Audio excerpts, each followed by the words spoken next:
आइए आगे देखते हैं रैखिक समीकरण का युग्म। रैखिक समीकरण का युग्म क्या होता है? युग्म का मतलब होता है जोड़ा। युग्म का क्या मतलब होता है? जोड़ा। रैखिक समीकरण के बारे में आपको बता ही दिया गया। दो चरों x और y में दिया गया समीकरण रैखिक समीकरण कहलाता है। तो युग्म का तात्पर्य होता है जोड़ा, अर्थात समीकरण कितने हों? दो। तो आइए देखते हैं दो चरों x और y में दिए गए समीकरण। कह रहे हैं कि दो चरों x और y में दिए गए समीकरण के एक युग्म को, युग्म माने जोड़ा, के एक युग्म को रैखिक समीकरण युग्म कहते हैं। दो चरों x और y में दिए गए समीकरण के एक युग्म को रैखिक समीकरण युग्म कहते हैं। इसका व्यापक रूप इस प्रकार है। इसका व्यापक रूप इस प्रकार है a1x plus b1y plus c1 equal to 0, a2x plus b2y plus c2 equal to 0। जैसा कि आप देख रहे हैं कि दो चरों x और y में कितने समीकरण? दो। तो जब दो चरों x और y में दो समीकरण दिए हों तो इन दोनों समीकरण के समूह को ही हम रैखिक समीकरण युग्म कहते हैं।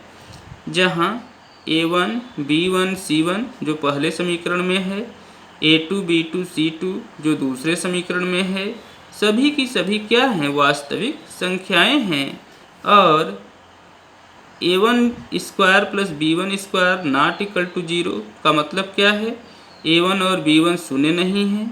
ठीक इसी प्रकार a2 square plus b2 square not equal to 0 का मतलब क्या है? कि a2 और b2 भी शून्य नहीं है। दो चरों में एक रैखिक समीकरण का ज्यामितीय निरूपण एक सरल रेखा होती है। जैसा कि आप 9 में भी पढ़ चुके हैं कि दो चरों में जो रैखिक समीकरण होता है उसका जो ज्यामितीय निरूपण होता है वो एक सरल रेखा, एक सीधी रेखा होती है। माने दो चरों में रैखिक समीकरण का जब हम ग्राफ खींचते हैं तो ग्राफ क्या होती है? एक सरल रेखा होती है। तो इस प्रकार दो चरों में रैखिक समीकरण युग्म दो सरल रेखाओं को निरूपित करेगा। चूँकि दो रेखाएं हैं, दो समीकरण हैं। जब दो समीकरण हैं तो वह दो रेखाओं को निरूपित करेंगी। और उन रेखाओं की संभावना क्या हो सकती है? जब दो रेखाएं हैं तो उनकी संभावना क्या हो सकती है? हो सकता है पहली संभावना क्या है? कि एक बिंदु पर प्रतिच्छेद करती हों। हो सकता है कि वो दोनों रेखाएं, वो दोनों जो है समीकरण जो रैखिक माने एक रेखा को, सरल रेखा को निरूपित करती हैं। तो हो सकता है कि दोनों की दोनों रेखाएं एक बिंदु पर क्या करती हों? प्रतिच्छेद करती हों। जैसा कि पहला चित्र आप देख रहे हैं, एक रेखा यह है और एक रेखा यह है, ये दोनों एक बिंदु पर क्या करती हैं? प्रतिच्छेद करती हैं।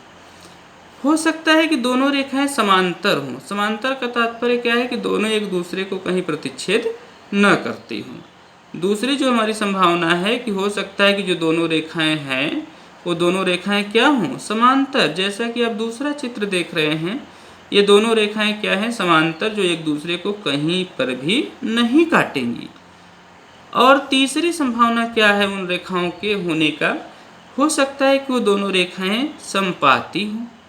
समपाती का मतलब क्या है? कि दोनों रेखाएं एक ही पर हों, अर्थात एक रेखा जहाँ से गुजरे ठीक उसी पर से दूसरी रेखा भी गुजरे। जैसा कि तीसरा चित्र आप देख रहे हैं, ये समपाती, एक रेखा यह है और इसी पर एक रेखा यह भी है।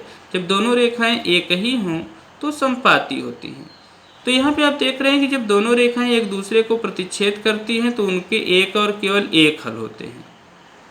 जब दोनों रेखाएं समांतर होती हैं अर्थात नहीं काटती हैं तो उनके कोई हल नहीं होते हैं। और यहाँ आप देख रहे हैं कि जब दोनों रेखाएं समपाती होती हैं तो दोनों रेखाएं एक दूसरे को हर बिंदु पर स्पर्श करती हैं। इस प्रकार उनके हलों की जो संख्या होती है वह अनंत होती है। तो जब दोनों रेखाएं एक दूसरे को प्रतिच्छेद करती हैं तो उनका एक और केवल एक हल। जब समांतर होती हैं तो कोई हल नहीं, और जब समपाती होती हैं तो अनंततः अनेक हल प्राप्त होते हैं।